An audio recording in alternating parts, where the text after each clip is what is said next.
కేదార్ని మళ్ళీ జైలుకి పంపించడానికి మీనన్ కొత్త ప్లాన్. హాస్పిటల్లో ఉన్న కమలాకర్ని చంపబోతున్న Menon. Hi friends, welcome to our channel. అసలు ఈరోజు ఎపిసోడ్లో ఏం జరిగిందో తెలుసుకోవాలి అనుకుంటే మన వీడియోని స్కిప్ చేయకుండా చివరి వరకు చూడండి. అలాగే డైలీ ఈ సీరియల్ అప్డేట్స్ అందరికన్నా ముందుగా తెలుసుకోవాలి అని అనుకుంటే మన ఛానల్ని తప్పకుండా లైక్ చేసి సబ్స్క్రైబ్ చేసి పక్కనే ఉన్న గంట సింబల్ని నొక్కండి. మీనన్ జగదాత్రి గురించి మాట్లాడుతూ, ఆ జగదాత్రి నేను అనుకున్న దానికన్నా చాలా గట్టి అమ్మాయిలా ఉంది దేవా. భర్తని బెయిల్ మీద బయటికి తీసుకొని వచ్చింది. అప్పుడు దేవా, కేదార్ బయట ఉంటే మీరు అనుకున్నది ఏది జరగదు కదా బాయ్. అది జరగాలి అనంటే ఆ కేదార్ లోపలికి వెళ్ళాలి మళ్ళీ. అంటే కేదార్ బెయిల్ మళ్ళీ క్యాన్సిల్ అవ్వాలి. ఇప్పటికిప్పుడు బెయిల్ ఎలా క్యాన్సిల్ అవుతుంది బాయ్? ఇంకా అలా మీనన్ కన్నింగ్గా నవ్వుతూ, ఇది అటెంప్టివ్ మర్డర్ కేసు కాబట్టి బెయిల్ మీద బయటికి తీసుకొని వచ్చింది ఆ జగదాత్రి. అదే దీన్ని మర్డర్ కింద కేసు కన్వర్ట్ చేస్తే అప్పుడెలా తీసుకొస్తుంది అని నవ్వుతూ ఉంటాడు.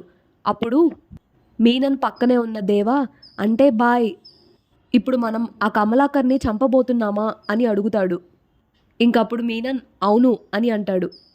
ఇవాళ రాత్రికి ఆ కమలాకర్ గాడి చావు ముహూర్తం ఫిక్స్ అయిపోయింది. ఇంకో పక్క జగదాత్రి కేదార్ తోటి ఈ ప్లాన్ని ముందుగానే పసిగట్టి ఎవరు ఎప్పుడు ఎక్కడి నుంచి ఎలా బాబాయ్ మీద అటాక్ చేస్తారో తెలీదు, కానీ మనం మాత్రం కమలాకర్ బాబాయ్ గారిని ఎలా అయినా కాపాడుకోవాలి. ఇంకలా మీనన్ హాస్పిటల్లోకి తన మనుషులతో ఎంటర్ అయ్యి, నేను ఇక్కడికి వచ్చింది ఒక్క ప్రాణం తీయడానికి మాత్రమే అని చెప్తూ ఉంటాడు. ఇంకోవైపు జగదాత్రి కేదార్ కూడా హాస్పిటల్లోకి ఎంటర్ అవుతారు. అప్పుడు జగదాత్రి కేదార్ తోటి, నాకెందుకో ఈ సైలెన్స్ వైలెన్స్లా మారుతుందనిపిస్తుంది అని చెప్తూ ఉంటుంది. తర్వాత మీనన్ కమలాకర్ ఉన్న రూమ్ దగ్గరికి ఎంటర్ అవ్వగానే అక్కడ రూమ్ బయట కాంచి కూర్చొని ఉంటుంది. ఇంకా అలా మీనన్ కాంచి దగ్గరికి వెళ్ళి హాయ్ సిస్టర్ అని అనగానే అప్పుడు కాంచి మీనన్ కళ్ళి తిరిగి చూడగానే ఒక బాటిల్ తీసుకొని గట్టిగా తన తల మీద కొడతాడు. అప్పుడు ఇంక వెంటనే కాంచి స్పృహ తప్పి పడిపోతుంది. ఇంకా అలా మీనన్ కమలాకర్ రూమ్లోకి ఎంటర్ అవుతూ కమలాకర్ బెడ్ పక్కనే కూర్చొని కమలాకర్ని జాలిగా చూస్తూ ఇలా మాట్లాడుతూ ఉంటాడు. ఇంతమందిని చంపినా నాకే రోజు ఇంత బాధ అనిపించలేదురా దేవా, కానీ ఈరోజు కమలాకర్ని చంపుతుంటే ఏదో తెలియని బాధ గుండెల్ని పిండేస్తుంది అని దేవాతో చెప్తూ ఉంటాడు. ఇంకలా మీనన్ అప్పుడే కత్తి తీసి కమలాకర్ని పొడవబోతున్న సమయంలో అప్పుడే దాత్రి కేదార్ హాస్పిటల్లోకి ఐసీయూ రూమ్ దగ్గరికి ఎంటర్ అవుతారు. వాళ్ళిద్దరు అక్కడికి వచ్చి చూడగానే కాంచి స్పృహ తప్పి పడిపోయి ఉంటుంది. అది చూసిన దాత్రి కాంచి కాంచి ఏమైంది ఏమైంది అని కంగారు పడుతూ ఉంటుంది. ఇంకలా కాంచి స్పృహలోకి రాగానే జగదాత్రి కాంచిని ఏమైంది అని అడగగా అప్పుడు కాంచి, మీనన్ హాస్పిటల్కి వచ్చాడు, నన్ను తల మీద కొట్టి లోపలికి వెళ్ళాడు అని చెప్తుంది. ఇంకలా దాత్రి కేదార్ ఇద్దరూ పరిగెత్తుకుంటూ కమలాకర్ ఉన్న రూమ్ దగ్గరకైతే వస్తూ ఉంటారు. ఇక వీళ్ళిద్దరు అక్కడికి వచ్చేసరికి మీనన్ కమలాకర్ తోటి కత్తి పట్టుకొని గుడ్ బై హ్యాపీ జర్నీ అని చెప్తూ ఉంటాడు. అది చూసిన జగదాత్రి కేదార్ ఒక్కసారిగా షాక్ అయిపోతారు. ఇంకలా కత్తితో పొడవబోతున్న సమయంలో ఇద్దరూ డోర్ పగలగొట్టుకొని లోపలికి వస్తారు. ఇక వాళ్ళిద్దరిని చూసి మీనన్ ఒక్కసారిగా షాక్ అయిపోతాడు. ఇంకప్పుడు మీనన్ దేవాతో, రేయ్ మీరు వెళ్ళి వాళ్ళంతు చూడండి అని అంటే అప్పుడు మీనన్ మనుషులు దాత్రి కేదార్ని కొట్టడానికి వస్తారు. అప్పుడు జగదాత్రి కేదార్ ఇద్దరూ జేడీ కేడీగా మారి ఫైట్ చేయడం చూసిన మీనన్ ఒక్కసారిగా జేడీని చూసి షాక్ అయ్యి అలా చూస్తూ ఉండిపోతాడు. ఇంకప్పుడే కౌశికి సుధాకర్ కూడా కమలాకర్ని చూడడానికి హాస్పిటల్కి వస్తారు. ఇంకా మీనన్ తన మనుషులు అక్కడి నుంచి తప్పించుకొని హాస్పిటల్ నుంచి బయటికి వచ్చేస్తారు. ఇంకా అలా దేవా మీనన్ తోటి, ఛా బాయ్ మంచి అవకాశం మిస్ చేసుకున్నాం మనం అని మాట్లాడుతూ ఉంటే మీనన్ మాత్రం మనసులో జగదాత్రి చేసిన ఫైట్ గురించి ఆలోచిస్తూ ఉంటాడు. తరువాత వైజయంతి మీనన్కి కాల్ చేస్తుంది. హలో మీనన్ అని అనగానే అప్పుడు మీనన్, ఏంటి లేడీ ఫాక్స్ నాకు కాల్ చేసావేంటి? ఏం లేదు మీనన్, నిజం చెప్పు, కేదార్ వాళ్ళ తాతయ్యని ఫేక్ చేసింది నువ్వేనా? అప్పుడు మీనన్ ఒక్కసారిగా షాక్ అయిపోయి, ఏంటి ఈ విషయం నీకెలా తెలిసింది లేడీ ఫాక్స్?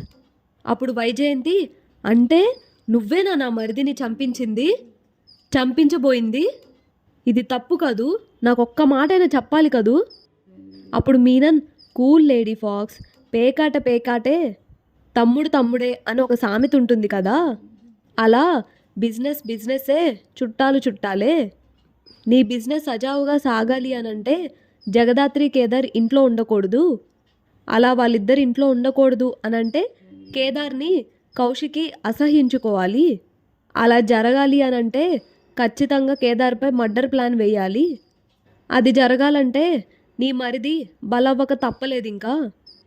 అయినా వాడేమన్నా శ్రీరామచంద్రమూర్త, అంతలా బాధపడుతున్నావు నువ్వు అని అడగగానే మీనన్, అప్పుడు వైజయంతి, మీనను, నీకు తెలీదు, నా మరిది నాకు చాలా సాయం చేసున్నాడు.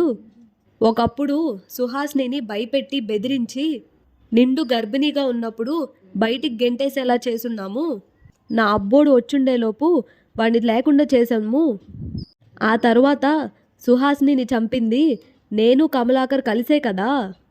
డెలివరీ అయిపోయిన తర్వాత చంపేసి పుట్టిన బిడ్డని అనాథాశ్రమంలో వదిలేశాము. అంత సహాయం చేసుండాడు నాకు పేరుకే మరిదై ఉండాడు కానీ నాకు తమ్ముడు లాంటి వాడు కమలాకర్. అలాంటి అతన్ని నేనెందుకు పోగొట్టుకోవాలనుకుంటాను? చూడు మీనన్, ఇంకోసారి నువ్వు ఇలాంటి ప్లానులు వేసేటప్పుడు నాకు కొద్దిగా చెప్పి చెయ్యి నువ్వు.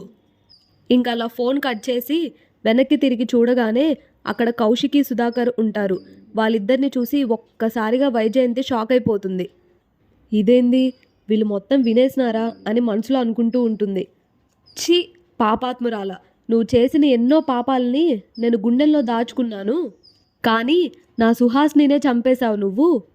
నా ఇద్దరి బిడ్డల్ని అనాథల్ని చేశావు. నీలాంటిది అసలు ఈ భూమి మీదే బ్రతికుండకూడదు, నువ్వు రావే అసలు అని వైజయంతిని హాల్లోకి తీసుకొని వచ్చి కింద నేల మీద విసిరివేస్తాడు. ఇంకప్పుడే యువరాజ్, నిషిక వీళ్ళందరూ వచ్చి, నానా ఏం చేస్తున్నారు, అమ్మని ఎందుకు అలా కొడుతున్నారు అని అడుగుతూ ఉంటారు. అప్పుడు సుధాకర్, అమ్మ, ఇది అమ్మ, అవునులే, నువ్వు ఇది ఒకటే రక్తం కదా, ఇది ఎంత పాపం చేసిందో తెలుసా నీకు అసలు? నా భార్య సుహాసినిని చంపేసింది, ఇది పొట్టను పెట్టుకుంది అని అనగానే ఒక్కసారిగా అందరూ షాక్ అవుతారు.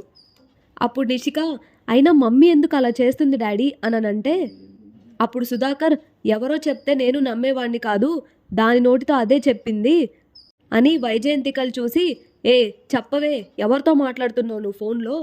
ఇంకప్పుడు వైజయంతి జరిగిన విషయాన్ని చెప్పడానికి తడబడుతుంటే, నువ్వు అసలు మనిషివే కాదు, నిన్నింట్లో నుంచి మెడబెట్టుకొని బయటికి గెంటేయాలి, అసలు ముందు ఈ విషయాన్ని కేదార్కి, జగదాత్రికి చెప్పాలి అని అనుకుంటూ ఉంటాడు. కేదార్ని ఎంతో అవమానించాను, ఈ చేత్తోనే కొట్టాను, నా నోటితోనే నువ్వెందుకు నాకు పుట్టావురా అని అనేలా చేశావు. ఇప్పుడే కేదార్కి ఫోన్ చేసి ఇంటి వారసుడిగా నేనే ప్రకటిస్తాను అని చెప్పి అనగానే వైజయంతి షాక్ అవుతుంది. ఇంకలా తరువాత రమ్య జేడీకి కాల్ చేసి, మేడం మీరు వైజయంతి కాల్స్ని ట్యాప్ చేయమన్నారు కదా, తను ఇందాక ఒక నెంబర్తో 5 నిమిషాలు మాట్లాడింది, ఆ కాల్ మీనన్ నుండే అని చెప్పగానే జగదాత్రి షాక్ అవుతుంది. అప్పుడు దాత్రి, నేను గెస్ చేసింది కరెక్టే, అయితే ఖచ్చితంగా మీనన్కి, వైజయంతి అత్తయ్య గారికి ఏదో సంబంధం ఉంది, ఇదంతా ఇద్దరు కలిసి నడిపిస్తున్న కుట్ర. ఇంకప్పుడు జేడీ రమ్యతోటి వెంటనే మీనన్ ఎక్కడున్నాడో కనిపెట్టండి అని చెప్తుంది. ఇంకప్పుడు రమ్య సరే మేడం అని దాత్రిని కాల్ కట్ చేస్తుంది. ఇంకా తరువాత జేడీకేడి ఇద్దరూ కలిసి మీనన్ డెన్కి వెళ్తారు. అక్కడ ఫేక్ తాతయ్యని కట్లు కట్టేసి ఉంచుతాడు మీనన్. ఇంకప్పుడు జేడీ రమ్యతోటి ఈరోజు ఎలా అయినా మీనన్ని పట్టుకోవాలి, అందరూ సర్చ్ చేయండి అని చెప్తుంది. ఇంకా మీనన్ అక్కడి నుంచి తప్పించుకోవాలి అని చూస్తున్నప్పుడు జేడీ మీనన్ని పట్టుకొని పాయింట్ బ్లాంక్లో తలకి గురి పెడుతుంది. ఇంకప్పుడు మీనన్ జేడీతోటి, నన్నేం చెయ్యొద్దు, నేనే సరెండర్ అవుతాను, కానీ నాకొక్క విషయం చెప్పు, నీకు ఆ జగదాత్రికి ఏంటి సంబంధం? ఆ కేదార్ని నువ్వెందుకు కాపాడాలి అనుకుంటున్నావు? అప్పుడు జేడీ ఇంకా ఆలోచిస్తూ, నేను మంచి వాళ్ళకి ఎప్పుడూ తోడుగానే ఉంటాను అని చెప్పి కవర్ చేస్తుంది. ఇంకిలా ఈరోజు ఎపిసోడ్లో కమలాకర్ని మీనన్ చంపకుండా కాపాడి జేడీకేడి ఇద్దరూ కలిసి మీనన్ని పట్టుకుంటారు. ఈ ఎపిసోడ్ రివ్యూ మీకు నచ్చినట్లయితే డైలీ ఈ సీరియల్ అప్డేట్స్ చూడాలి అనుకుంటే ఇప్పుడే మన ఛానల్ని తప్పకుండా లైక్ చేసి సబ్స్క్రైబ్ చేసి సపోర్ట్ చేయండి. అలాగే పక్కనే ఉన్న బెల్ ఐకాన్ని కొట్టడం వల్ల అందరికన్నా ముందుగా ఈ రివ్యూ మీ ఫోన్లోకి వస్తుంది. Thanks for watching.